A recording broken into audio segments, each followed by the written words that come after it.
6h14 et l'invité de Comment j'ai réussi. Avec AJP. Épargne, retraite, assurance emprunteur, prévoyance, santé.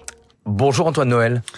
Bonjour Stéphane. Co-fondateur de Japet, vous concevez, vous produisez des exosquelettes utilisés par les entreprises pour réduire la pénibilité de certaines tâches, en particulier dans l'industrie.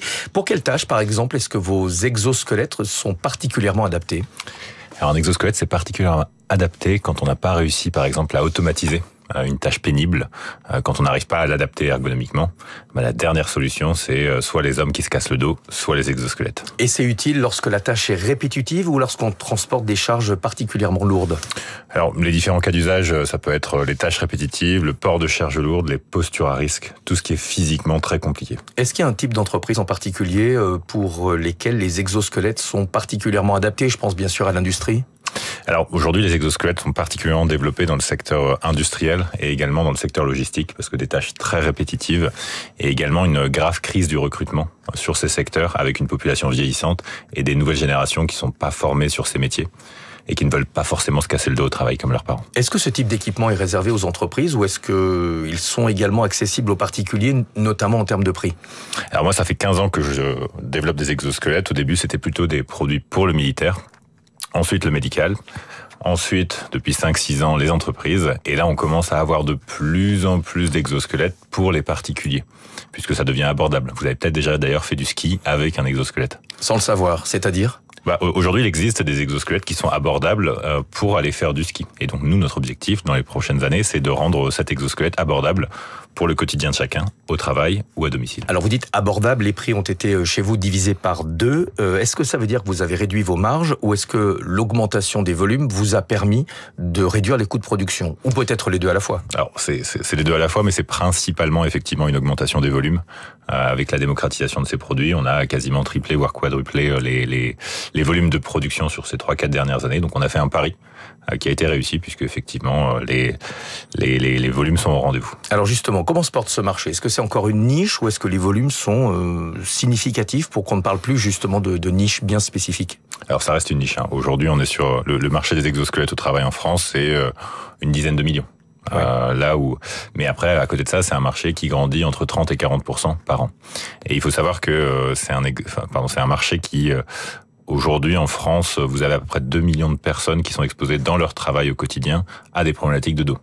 Donc aujourd'hui, on devrait équiper quasiment 2 millions de personnes. Sauf qu'aujourd'hui, on a vendu peut-être alors nous, de notre côté, 2000 exosquelettes.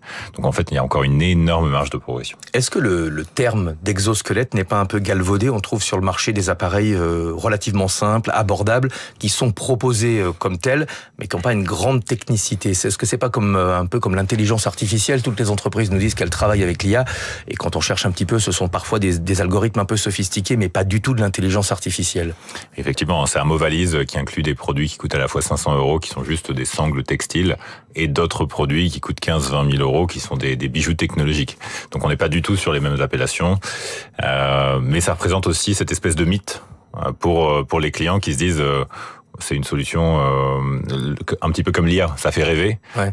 Parce qu'il n'y a pas encore de maîtrise. Mais plus on avance, plus effectivement il y a une maîtrise qui se développe sur ce marché. Mais 2 morceaux de bois avec un élastique, ça ne fait pas un exosquelette. Alors vous avez l'un des premiers clients qu'on a eu nous disait moi mes lunettes c'est des exosquelettes. Oui.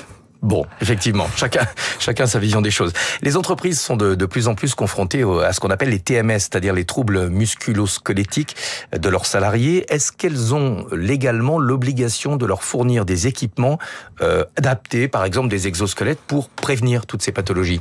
Est-ce que c'est obligatoire ? Aujourd'hui, c'est pas obligatoire. Aujourd'hui, les normes sont plutôt applicables sur le volume, le tonnage journalier, par exemple, que les personnes peuvent porter. Mais de plus en plus, on va arriver effectivement à des mesures de plus en plus restrictives sur ces sujets qui vont forcer progressivement les entreprises à s'équiper d'exosquelettes. Vous êtes un groupe français présent en France, vous êtes une grosse PME. Qui sont vos concurrents ? Est-ce que ce sont par exemple des Allemands spécialistes de la machine-outil ? Est-ce que ce sont des Japonais dans la mécanique de précision ? Ou est-ce que ce sont des entreprises chinoises ? Alors, on parlait tout à l'heure du mot exosquelette qui est un mot valise. Effectivement, quand on parle des exosquelettes, il existe des exosquelettes passifs, donc effectivement plutôt du textile ou des sangles. Là, on a des concurrents qui sont français, suisses, par exemple. Ça, c'est la ceinture lombaire, par exemple, qu'on connaît tous. Alors, et ça se développe de plus en plus. On a commencé effectivement à intégrer des dispositifs médicaux au travail, et ça marche. de plus en plus, parce que en fait c'est simplement supporter le dos avec quelque chose qui est abordable pour tout le monde, pour équiper toutes les équipes. Et après, effectivement, pour les tâches les plus compliquées, on va sur ce qu'on appelle de l'exosquelette actif. Exosquelette actif, effectivement, c'est une machine, des capteurs, de la batterie. Et donc là, les gens qui s'y connaissent bien, forcément, effectivement, c'est les Japonais, c'est les Allemands. Et les Français sont pas à la traîne, puisqu'aujourd'hui, on est l'un des exosquelettes actifs les plus vendus au monde. Passif, actif, on peut avoir un mélange des deux avec des ceintures lombaires sur lesquelles il y a des petits moteurs, et ça, c'est ce que vous produisez. Exactement, c'est notre produit. En fait, on a tiré cette expertise du médical. Au début, on faisait de la rééducation, qu'on a amené vers la santé au travail. Et aujourd'hui, le côté dispositif médical faisait peur. Mais progressivement, l'entreprise devient de plus en plus responsable de la santé de ses salariés, ce qui n'était pas le cas avant. Et effectivement, le côté dispositif médical maintenant rassure. Votre entrée dans ce métier s'est faite, vous l'avez dit, à travers des dispositifs militaires, puis médicaux, il y a une quinzaine d'années, je crois. Dans quelle mesure est-ce que ça vous a aidé à développer des produits plus performants ? Forcément, aujourd'hui, mon expérience... Il y a quand même une exigence militaire qui vous a servi, j'imagine. Exactement. Alors aujourd'hui, les exosquelettes militaires ne sont pas utilisés, puisque forcément, les hommes, c'est un peu comme dans le BTP. Les utilisateurs sont des bonhommes et ils considèrent qu'ils n'ont pas besoin d'aide. Ouais. Donc effectivement, par contre, ce degré d'exigence, en fait, cette technologie, on l'a tiré du militaire parce que c'est là où il y a eu les premiers investissements, mais maintenant ça se démocratise. Un dernier mot, est-ce qu'il peut y avoir une prise en charge? Vous parliez de dispositif médical. Est-ce que ça ouvre la voie à un éventuel remboursement par les autorités sanitaires de ces équipements? En France, c'est la clé. On n'a pas d'autre solution que se faire rembourser. Alors effectivement, au travail, aujourd'hui, vous avez une prise en charge sur les personnes en situation de handicap. Ce qui est déjà une première introduction et ce qui nous a permis, nous, de nous lancer sur ce marché. Et effectivement, vous avez commencé à avoir des premiers financements par la CARSAT, mais ça reste très ponctuel.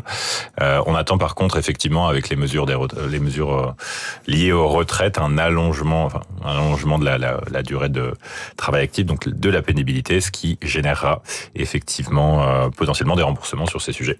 Mais sur le marché plutôt des particuliers, on attend effectivement une étude clinique pour aller chercher le remboursement. Merci beaucoup. Antoine Noël, cofondateur de Japet, concepteur, producteur d'exosquelettes utilisés dans un cadre professionnel, essentiellement pour réduire la pénibilité physique de certaines tâches. Je vous présente Nathalie Janson, économiste, et qui nous dit tout le temps qu'on veut toujours tout se faire rembourser en France. Elle ne va pas forcément être d'accord avec vous. Il est 6h22, voici les classiques.